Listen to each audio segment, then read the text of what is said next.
this video, I'm going to be going over step by step how you can get started with investing in the stock market as a complete beginner while keeping things halal and Sharia compliant. Now, absolutely no hate to the finance bros and gurus online, but I am so sick and tired of them making investing sounding like something that is so complicated to the point where a lot of people, especially women, get intimidated by it and get overwhelmed by it, and they just give up before they even start. And the thing is that investing is so important, and it provides us Muslims an opportunity to get ahead financially and build wealth, just like everybody else. If your money is sitting in a savings account or you just have cash sitting at home, then your money is actively losing its purchasing power every single day because of inflation. You know exactly what I'm talking about. If you had $5 in your purse 3 years ago and you walked into a cute local trendy cafe and wanted to get your strawberry matcha latte, you could easily do so in $5. But fast forward to today, and if you take that same $5 into your cute local cafe, that same strawberry matcha latte is now costing you $7.50. So you can't even cover the cost for that latte. That's what I mean when I say that your money is losing its purchasing power by sitting in a savings account. But had you taken that same $5 3 years ago, skipped the savings account, and invested it into halal stocks, that money would have compounded over the last few years. And today that $5 investment would be worth more than $7.50, meaning your money would have actively outrun inflation and you would easily have enough money to buy that strawberry matcha latte. When your money just sits in a bank account, it's actively losing value. And so to build true financial freedom, you have to shift from the consumption mindset to an asset building mindset. And no, investing is absolutely not a luxury. It's actually a non-negotiable tool that we as Muslims really need to start leveraging more, especially if there are halal and Sharia compliant options out there. Now, here's the breakdown of what I will be covering in today's video, so feel free to skip around as you need to. I will be covering the basics of what investing is, the Sharia framework of what makes a stock halal versus haram. I will show you an incredibly easy shortcut using apps and halal funds or ETFs. We'll go over the dividend purification process. And finally, I'm going to put this all together and actually show you, like literally screen share and go through it step by step on how to open your account and buy your first halal fund today. So by the end of this video, you are going to have actionable next steps and tools in your hands to take as soon as you finish watching this video. You can even follow the steps side by side, so do it along with me at the same time, or just watch it and do it afterwards whenever you're ready, whatever's easier for you. And make sure you watch the entire video all the way through the end so you make sure that you're sticking to the halal investing guidelines. So let's get right into it. What does it even mean to invest? Think of the stock market as a global marketplace. When you buy a stock, you're not just buying numbers on a screen, you're actually buying a tiny share or a tiny piece of a company. If you buy a share of Apple, you are a part owner of Apple. And as that business grows and makes a profit, your tiny piece of that company becomes even more valuable. That's it. When women decide that they want to start investing, they usually think they have to choose one of two traditional paths. The first path is hiring a financial advisor or a bank to manage your money for you. The problem is they use confusing words to make you feel like you need them. And then they charge you massive hidden fees that take away thousands of dollars from your future savings. And the second option is to use something called a robo-advisor. This is just an automated app that uses a computer program to invest your money for you. It's cheaper, hands-off, and there are a few really great Islamic apps out there that do this entire process for you while filtering out the haram industries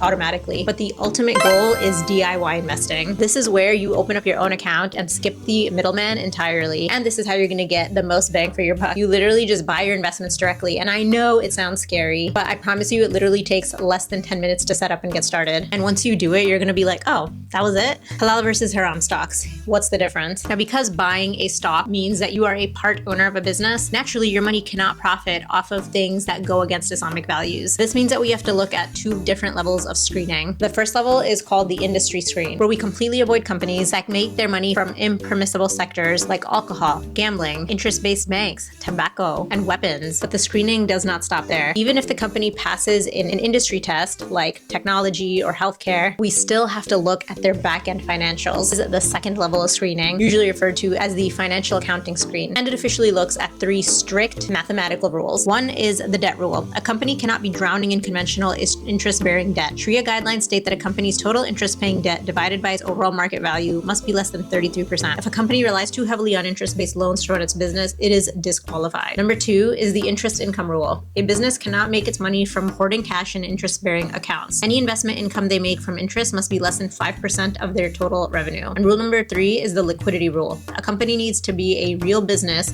selling actual goods or services and not just a pile of cash on paper. Their cash and short-term receivables divided by their total market value should generally be less than 33%. And if you're feeling overwhelmed after hearing this, I totally get it. I would too. This sounds super annoying to have to figure out and do manually. And if you did have to manually pull this information out all the time and look through quarterly financials and statements to calculate this stuff for every single stock you may want to invest in, you would never start. And I don't blame you. I wouldn't either. So don't worry. We don't have to do this. There's a much easier way to check if a stock is halal or not in under 5 seconds. You can use a free halal screening app like Zoya or Mosafa. You download the app, you open up the app, type in the company name, like for example, Tesla or Disney, and the app actually automatically reads their latest financial reports, runs these exact debt math equations in the back end, and instantly gives you a green light if it's a halal stock or a red light if it's a haram stock, based on global Islamic standards. However, even with these halal screening apps, picking individual stocks one by one can take a lot of time. And then you're back to that infamous beginner question of, where do I even get started? What should I invest in? How do I know which stocks to invest in? And this is where I will always say, do not invest in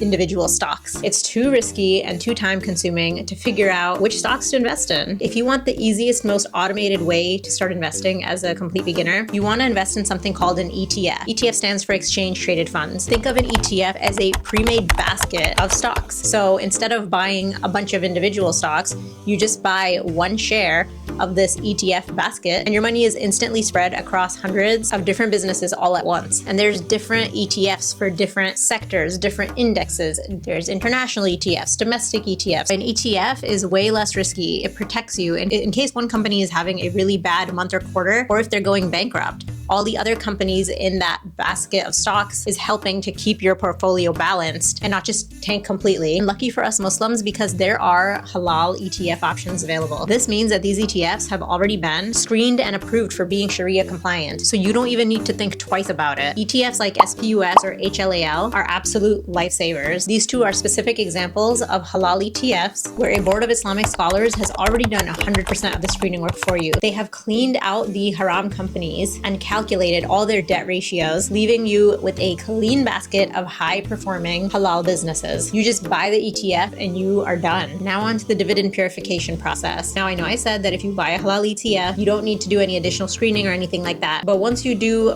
buy that ETF and make money on it, you do need to do something called a dividend purification process. I promise it's not complicated though. I'm gonna go into that process a little bit more in depth on how to even do it towards the end of the video, where I go over the step-by-step end-to-end process of how to invest. I'm not gonna go into that yet, but I do want to go into just what a dividend even is and to help you understand why we need to do this extra layer of purification. A dividend is simply a cash payout that a company sends to its owners as a way of sharing its profits. So think of it like a corporate cashback reward. If you own a piece of a company through an ETF and that company has a highly profitable 3 months, they will literally send a little bit of cash straight into your investment account just to say thank you for being a part owner. It's an amazing way to make passive income, and there are tons of people who actually just make a living on monthly dividend income. And yes, if you are investing the right amount, you can make thousands on a monthly basis. So it's definitely an amazing way to make passive income, but this is where the Islamic framework comes back into play. When you invest in a halal ETF, the companies inside that basket are completely halal to own,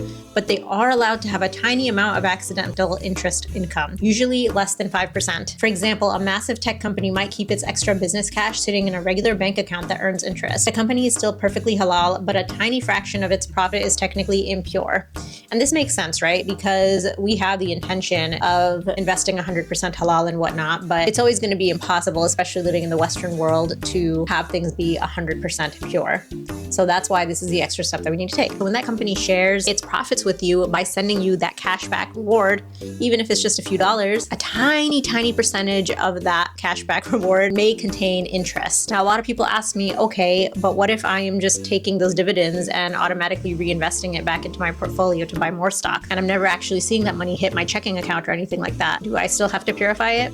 And the answer is yes. Even if the app automatically invested that money back into your portfolio for you, you still technically received it as a dividend. And so you are still responsible for purifying it. Fortunately, fixing this takes just a few minutes. There is a method to doing this. And like I said earlier, I will do a live example of the purification process just so you can get an idea of what it looks like.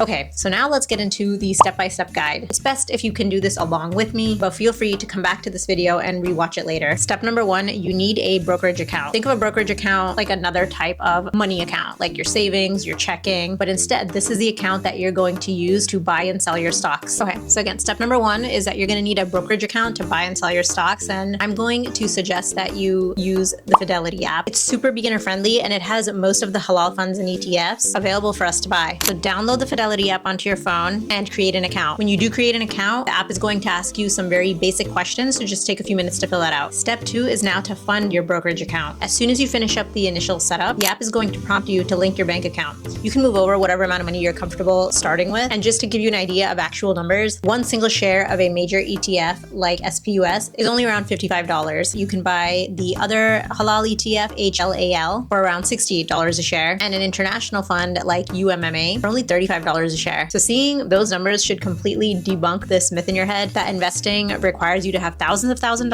dollars and that it's only reserved for rich people, because you can literally start building wealth tonight for less than the cost of a dinner out with your girlfriends. Number three is to search and buy your funds. Once your cash is in the account, type the name of your halal ETF, and here are some of my favorite ones that you can look into. And for the sake of simplicity, I'm going to use SPUS in this example. So let's just type that into the search bar, put in the amount of shares that you want to buy, and then review the information, and that's it. You are officially an investor in halal funds. Now, the final secret is to automate it if you want. Set up a recurring transfer so that a little bit of money goes from your bank account into that ETF automatically every single month. You don't need to try and guess what the market is doing. You just let the machine do the heavy lifting in the background for you while you live your life. And this way you don't have to think about it. Now, once your account is up and running and making you money, there is one last simple step that you need to take. And we need to take this step to keep our portfolio 100% pure to the best of our ability. So step number four is called the purification process. And I do want to put a disclaimer that there are different methodologies out there for doing this. Some people purify their capital gains and their dividends. Some people just do one or the other. It really depends on what method you want to follow and what makes sense for you as an investor. So when you own an ETF, those halal companies will occasionally send you cash payments called dividends and to share their corporate profits with you. And I talked about this a little bit earlier. So the problem is that these companies can sometimes earn a little bit of interest, usually under 5%, and then they're paying this cash out to you in dividends. And so the worry is that you might end up with some money in your account that is rooted in interest. So even if you reinvest those dividends or cash payouts to buy more stocks in your portfolio, you still have to do this purification process. But cleaning it takes 2 minutes. Let's do a quick example together. I'm going to show you 2 ways to purify your one individual stocks, and 2 if you have any halal ETFs. The first way is you're going to go into the Musafa app or website, then make your way on over to the purification calculator, and then you're going to enter in the stock ticker, how many shares you have, when you purchase those shares, then enter in the sell date. If this is something that you're still hanging on to, you can just enter in time period that you're looking to do the purification process for. So for example, if you choose to do the purification process on an annual basis, you would enter in the end date, that year or the day that you are doing the calculation for. Or if this is something that you choose to do on a quarterly basis after earnings are released, you would enter that day in. The point is to capture the time period that you are trying to purify. Once you go ahead and enter in this information, you're going to click calculate, and the Musafa app is going to automatically calculate the purification amount for you. You're just going to donate $6.13 from your regular checkings account, and here are the calculation details if that's something you want to look into. If you have halal ETFs that you want to calculate the purification for, you would go to this SP Funds Purification Calculator. This is going to be the easiest way to do this process because they cover the major especially beginner-friendly halal ETFs. So all you have to do is choose the ETF that you want to purify, turn the amount of dividend money you received, and then it's going to automatically calculate the purification amount for you. We also have the historical percentages listed down below so that if you wanted to calculate this manually or if you wanted to catch up on some purification, you can do that yourself as well. And that's it. Your money is now purified. And that's it. That's really all there is to halal investing. It's not this overly complicated thing. You can get started in 4 easy steps. If you want to learn about more other ways to manage and make money, then that's exactly what I go over in this video right here. So I highly suggest you check that out next, and I will catch you in the next video.